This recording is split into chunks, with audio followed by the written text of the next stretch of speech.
The visual span task trains our ability to process visual information using our side vision, as opposed to central vision. This is achieved through recognizing numbers that move further and further apart, whilst at the same time looking at a central fixed point. In so doing, it trains what I refer to as the window of visual attention. A large visual span is important for being able to capture more information per look, and is thought to be important for reading speed.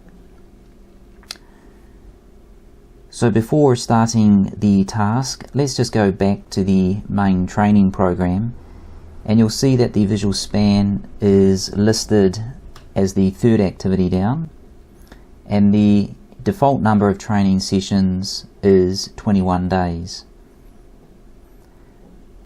Let's now click on the start button at the bottom, and this brings us to the visual span task.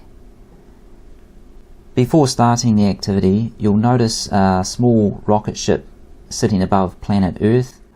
Like all the iCept tasks, the goal is to move the rocket ship around the planets, so around Venus and Mercury next to the Sun, and then looping back under the planets past Mars, Jupiter, Saturn, Uranus and Neptune, and to land the spaceship at the space station.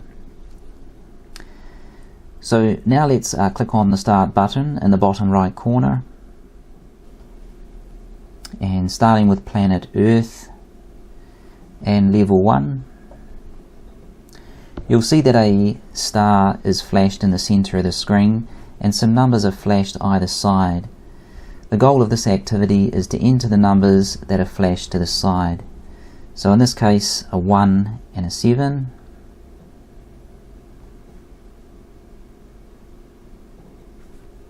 One, 8.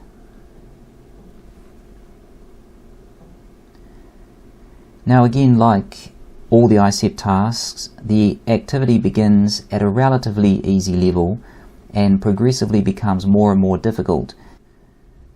Perhaps the main thing to note about the visual span task is that it does take longer to get through a training session compared to other tasks, and this is because it requires entering 2 numbers instead of 1 number, such as in the case of the eye tracking or visual count tasks. If the training time is too long, especially for younger children, then you can shorten this by going to the instructions at the very start and selecting the fast train option.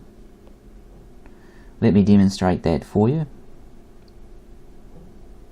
Tap on the instructions button, and you'll see at the bottom that there is a fast train button. Tap on that. Firstly, if you look up to the top right corner, you'll notice that fast train is shown as being on, and if you look to the top left hand corner, then the number of trials has been reduced from 140 down to 80. This will shorten the training session. Finally, if you are using a computer, then you can also attach an external number pad. This may be easier than using a keyboard, especially if your keyboard does not have a separate number pad on the side.